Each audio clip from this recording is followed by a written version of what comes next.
안녕하세요. 노페이크 이슈 채널 팩트남입니다. 얼마 전 제 채널에서 비궁에 대한 이야기를 했습니다. 미국이 비궁 로거를 포기할 당시에 관련 예산을 받지 못한 이유도 있었겠지만 개발 당시 대한민국의 연령상 시커와 미국의 반능동 레이저 시커의 대립이라는 구도 역시 미국이 비궁 로거를 포기한 하나의 이유였다고 구독자 빌리님께서 댓글을 달아주시기도 했습니다. 그래서 오늘은 반능동 레이저 유도 방식을 사용하는 미니 헬파이어 APKWS에 대한 이야기를 해보려고 합니다. 반능동 레이저 유도 방식은 레이저 조사기로 대상 표적을 조사하고 표적에 반사된 레이저 빔을 탐색기가 탐지하여 유도탄을 유도하는 미사일 유도의 대표적 방법 중 하나입니다. 여기서 레이저 조사기란 말 그대로 유도탄에 장착된 레이저 탐색기가 표적에서 반사되는 레이저를 탐지할 수 있도록 표적의 레이저를 조사해주는 장치입니다. 표적을 탐지하고 추적할 수 있는 표적 탐지와 추적 및 레이저 거리를 측정하는 장비들로 구성이 될 수 있습니다. 반능동 레이저 유도 방식 무기는 표적을 타격할 때까지 표적을 끊임없이 찾아야 한다는 단점에도 불구하고 높은 명중률로 인해 다양한 형태의 무기 체계가 개발되어 운용되고 있는 것이 현실입니다. 이러한 예는 미국의 대표적인 반능동 레이저 유도 방식 무기인 록히드 마틴의 헬파이어와 BAE 시스템사의 APKWS 등에서 찾아볼 수 있습니다. 대한민국에서는 공식적으로 개발이 완료된 70mm 반능동 레이저 유도 방식 미사일이 없는 것으로 알고 있으나 작년 첨단 국방산업전을 통해 LIG 넥슨에서 비궁에 적용된 적외선 영상 탐색기를 반능동 레이저 유도 방식 탐색기로 대체함으로써 대지 표적 대응 능력을 확보했다는 뉴스핌 기사가 있었습니다. 구독과 좋아요는 제가 좋은 영상을 만들 수 있는 큰 힘이 됩니다. 1990년 초 걸프전이 끝나고 전후 결과에 대해 자원의 사용과 피해의 규모에 대한 조사 및 연구가 시작이 됩니다. 이때 더 적은 비용으로 정밀하게 타격할 수 있는 방법에 대한 고민에 빠지게 됩니다. 더 작은 무기로도 사살할 수 있었던 비전차 표적에 대해 상당히 많은 수의 헬파이어 미사일의 발사가 이루어졌다는 사실이 드러났기 때문입니다. 또한 파마나 소말리아, IT에서 진행된 도시화 지형에서의 군사작전을 통해 일부 인원, 방공, 소연 선박, MOUT 표적, 경장갑차 등 비전차 표적의 전표적에 대해서 정확도가 높으면서도 민간인이나 그들의 시설에는 최소한 피해로 살상력을 높일 필요가 있었습니다. 이에 따라 헬파이어보다 작고 비용이 저렴한 공대지 무기체계 LCPK의 필요성이 대두되었습니다. 맞습니다. 이런 LCPK의 개념이 우리가 이야기하려는 미헬 개발의 시작입니다. 이러한 배경과 미 육군의 요구사항은 1996년 2월 국방부로부터 승인이 되며 이때 APKWS에 대한 임무 요구사항에 대한 문서화가 시작이 됩니다. 또한 운용 요구사항 문서는 2000년 3월에 미군 육군 훈련 교리사령부의 본부에서 승인이 되었으며 이에 따라 엘라바마주 레드스톤 아스날의 본부를 둔 미 육군 항공미사일 사령부의 미사일 유도국과 항공운용기술국 공동으로 개발을 수행하게 됩니다. 그때 당시 저가형 정밀 타격 프로젝트의 목표는 이러했습니다. 첫째, 가격, 저비용으로 1만 달러 미만의 가격 경쟁력을 갖출 것. 둘째, 정확도, 원형 공산 오차 1m 이하라는 정확도를 갖출 것. 그리고 세 번째, 사거리 6km로 경장과 표적에 대한 표면 타격적 능력을 제공하는 70mm 유도 로켓일 것. 이렇게 차근차근 개발이 시작됩니다. 풍동 및 탄도 비행을 통해 유도 구간 회전율이 90% 감소한 안정적인 입증을 한 후에 다음과 같은 회계년도 예산을 통해 상세 설계를 진행하려고 했습니다. 00년 회계년도 말까지 제어 시험체 비행을 통해 70mm 로켓의 분산을 10배 감소시키는 테스트를 진행한다. 그리고 01년 회계년도 말까지 지상 발사 유도 시험체 비행을 통해 원형 공산 오차 1m 정확도를 입증한다. 02년 회계년도 말까지는 롱보우 아파치에서 지상 발사 유도 시험체 비행을 완료한다. 03년 회계년도 말까지 사용자 테스트 완료 및 항공 성능 사양을 문서화한다. 나 이 자식 사기치고 있네.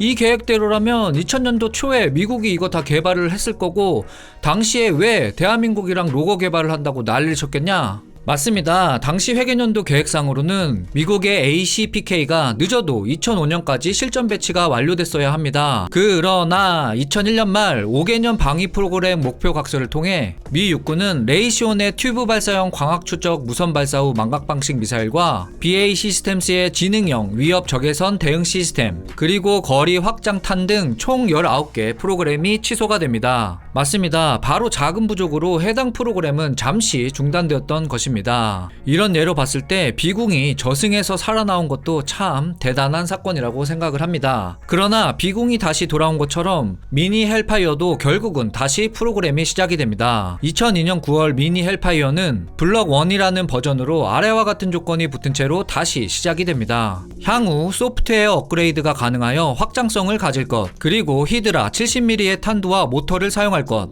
즉 MK66 모터와 탄두는 그 중에서도 당시 10파운드 M151 대인 탄두를 사용할 것. 아니 근데 뭐 이렇게 여기저기 꼬물들을 다 모아놓고 만드냐 라고 질문하실 수도 있습니다. 앞서 설명드린 것처럼 LCPK의 제작 목적을 생각해보시면 답이 나옵니다. 당시 미 육군은 재고에 처박혀 있는 자원을 최대한 사용을 했어야 했는데, 만약 그렇지 않으면 미 의회와의 예산 싸움으로 이 프로그램은 언제 다시 수장될지 몰랐기 때문입니다. 그리고 미 정부는 제너럴 다이나믹스와 미니 헬파이어에 대한 5년 계약 기간의 단독 공급 계약을 체결하고, 실제 계약 성과가 계획에서 정한 기준을 충족하거나 초과하는 경우 최대 5년의 추가 기간까지 계약을 연장할 수 있는 권한을 부여받고 개발에 착수합니다.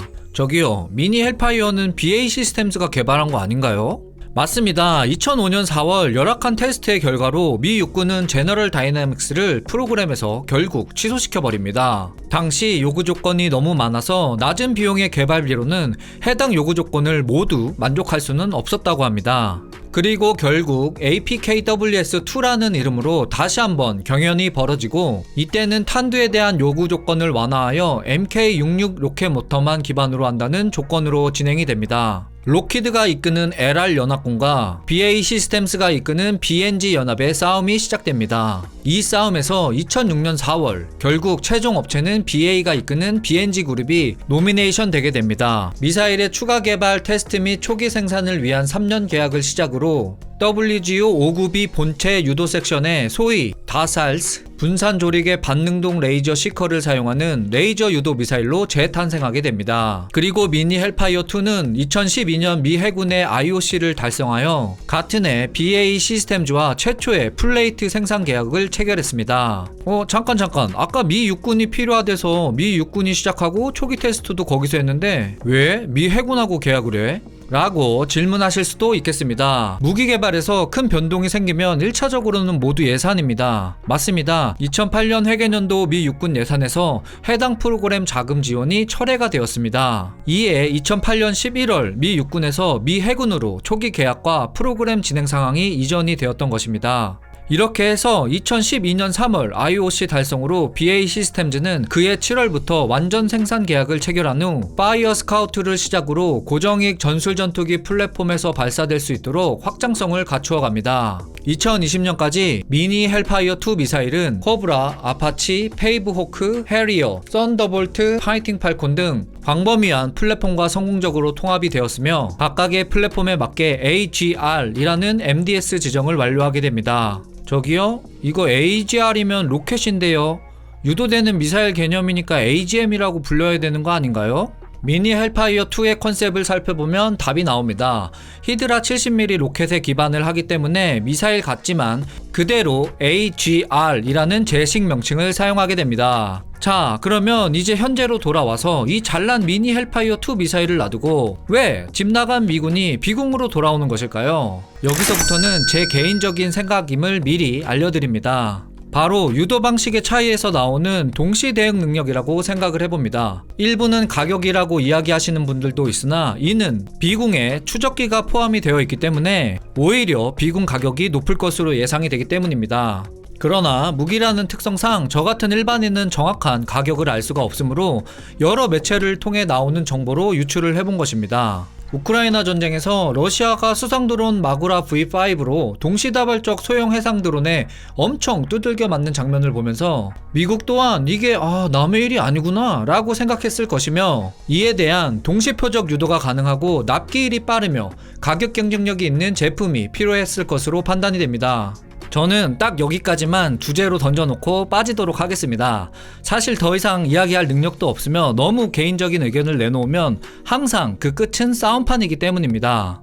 이 영상이 도움이 되셨다면 구독과 좋아요 부탁드립니다. 지금까지 노페이크 이슈 채널 팩트남이었습니다. 즐거운 하루 보내세요.